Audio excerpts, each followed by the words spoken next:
Hello, నా channel కిటకిట తలుపులకి స్వాగతం. నా వీడియోస్ కనుక మీకు నచ్చినట్టయితే లైక్, షేర్ అండ్ సబ్స్క్రైబ్. ఈరోజు నేను తర్వాణి చారు చూపిస్తాను. లక్ష్మీ చారు అని కూడా అంటారు. ఇదేంటంటే అన్నం వార్చిన గంజితో తయారు చేస్తారు. హెల్త్కి చాలా మంచిది.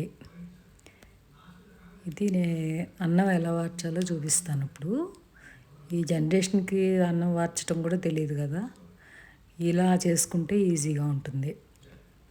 ఇవి నేను కప్ రైస్ వండుకున్నాను. దాన్ని ఇలా స్ట్రైనర్లో వేసి కిందకి వాటర్ అంతా వెళ్ళిపోయేలా చేస్తే అది గంజి అంటారు దాన్ని. ఎందుకంటే మా హస్బెండ్ మిల్లెట్స్ తింటారు, సో నేను ఒక్కదాన్నే కాబట్టి కప్పు రైసే పెట్టుకున్నాను. సో కొద్దిగా వస్తుంది గంజి. అది ఇలా ఒక బాటిల్లో వేసుకోండి. చల్లారిన తర్వాత మూత పెట్టి ఉంచుకోండి. అలా నెక్స్ట్ డే మళ్ళీ మనం అన్నం వాచుకున్నప్పుడు ముందు రోజు ఉంచిన గంజి పైన పల్చటికి తేరుకుంటుంది కదా, ఆ పల్చటిది వంచేసి మళ్ళీ ఫ్రెష్గా ఈరోజు గంజి మళ్ళీ పోసి మళ్ళీ మూత పెట్టాలి. ఎప్పుడు చల్లారిన తర్వాతే మూత పెట్టండి. అలా ఒక వారం రోజులు చేసుకుంటే నాకు 1.5 లీటర్ వరకు గంజి రెడీ అయింది. వారం రోజులకి అది పులుస్తుంది కూడా బాగా. అది కూడా వెదర్ని బట్టి డిపెండ్ అయి ఉంటుంది.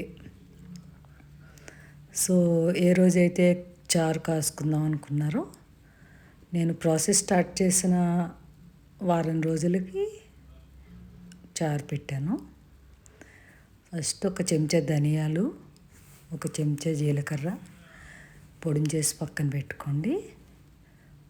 ఒక 1 ఇంచ్ అల్లం ముక్క, ఒక 1/2 డజన్ పచ్చిమిర్చి మిక్సీలో వేసి జ్యూస్ కింద రసం కింద చేసి ఉంచుకోండి.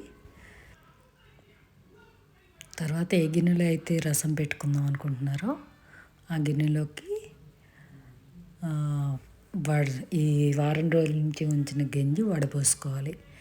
ఏమన్నా తొరకలు, మెతుకులు, అన్నం మెతుకులు ఉన్నా ఉండిపోతాయి.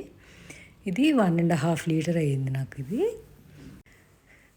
ఇప్పుడు ఎక్కువ అన్నం వండుకున్నారనుకోండి, 2 రోజులకే ఎక్కువ గంజి వస్తుంది. ఇప్పుడు అందరూ రైస్ కుక్కర్లో పెట్టుకోవటం అన్నం అలవాటైపోయి గంజి దొరకటం కష్టంగా ఉంది. నాకైతే వార్చిన అన్నమే ఇష్టం అండి. ఇది కాయగూర ముక్కలు మనం ఎన్ని రకాలన్నా వేసుకోవచ్చు. టొమాటో, బెండకాయ, గుమ్మడికాయ. నేను ఇది కీరా ఉంటే ఇంట్లో కట్ చేసి వేసాను. ఈ తోటకూర కాడలు ఆంధ్ర వెళ్ళినప్పుడు తెచ్చుకున్నాను. సో ఉల్లిపాయ ఎక్కువ వేయకూడదు, ఎక్కువ వేస్తే తీపి వచ్చేస్తుంది. చిన్న పీస్ కట్ చేసేసాను. ఇంకా బెండకాయ, వంకాయ, చిలకడదుంప, ఆనపకాయ ఉంటే ఆనపకాయ వేసుకోవచ్చు. చిలకడదుంప వేసాను. ఇది చిలకడదుంప. ఇంకా ఒక వంకాయ కట్ చేసేసాను. ఎన్ని కూరలు ఎక్కువ ఉంటే అంత టేస్ట్ బాగుంటుంది. సో మామిడికాయ పప్పులోకి కోసాను. ఆ టెంక్ ఉంటే ఆ టెంక్ కూడా వేసాను. కలర్ మారింది కానీ పుల్లగానే ఉంది. మామిడికాయ ముక్కలు ఉంటే మామిడికాయ ముక్కలు కూడా వేసుకోవచ్చు, టేస్ట్ బాగుంటుంది. ఇప్పుడు పొడిని చేసి ఉంచుకున్న ధనియాలు, జీలకర్ర పొడి వేస్తున్నాను. తర్వాత అల్లం పచ్చిమిర్చి రసం ఉంది కదా, అది కూడా వేసుకోవాలి.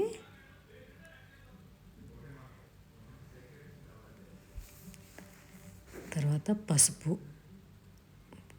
వేసుకోండి. వేసుకొని బాగా కలిపి కొంచెం ఇలాంటివి చేసినప్పుడు ఫస్ట్ హైలోనే పెట్టుకోవాలి, కాకపోతే దగ్గర ఉండాలి.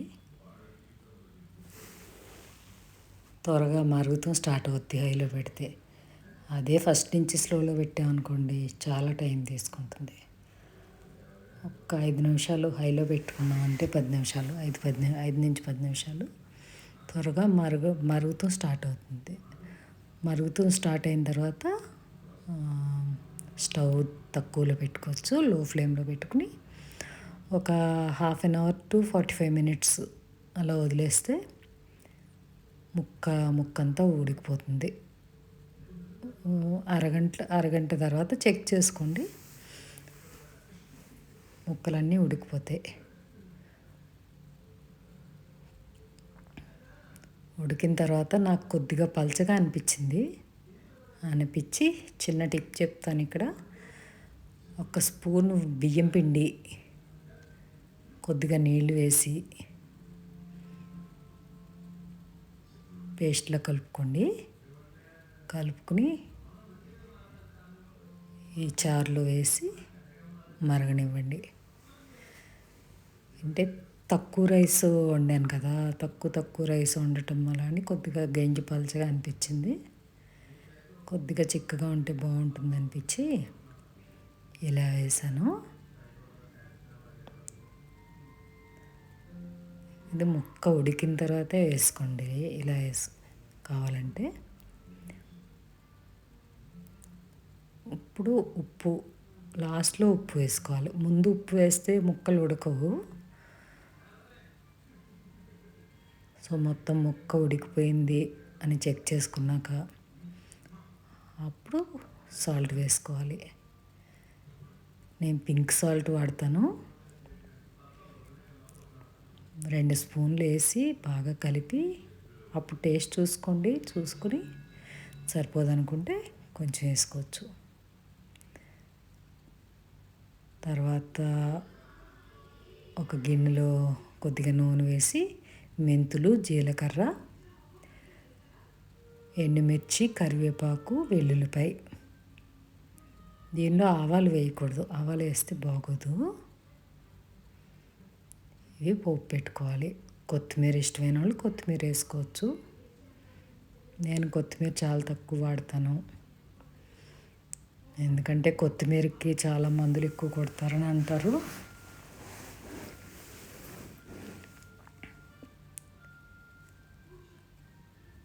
ఇప్పుడు పోపు వేసిన తర్వాత మనకి పులుపు సరిపోదు అనుకుంటే కొందరికి పుల్లగా ఇష్టం, మా ఇంట్లో పుల్లగానే తింటాము. కొద్దిగా పులుపు తక్కువగా అనిపించి నిమ్మకాయ రసం పిండాను. చింతకాయలు దొరికే సీజన్లో అయితే కొంచెం చింతకాయ ఉడకబెట్టి ఆ గుజ్జు వేసుకోవచ్చు. ఇంట్లో మామిడికాయ రెడీగా ఉంటే మామిడికాయ కోరుకుని 4 స్పూన్లు మామిడికాయ కూర వేసుకోవచ్చు, పచ్చి మామిడికాయ కూర. ఇదండి తర్వాణి చారు అంటే. కొందరు లక్ష్మీ చారు అని కూడా అంటారు. మా ఇంట్లో తర్వాణి చారు అంటారు. ఇది వారం రోజులు పులుస్తుంది కాబట్టి ఇది మంచి ప్రోబయోటిక్ హెల్తీ ఫుడ్ కూడా. ట్రై చేయండి మరి ఒకసారి.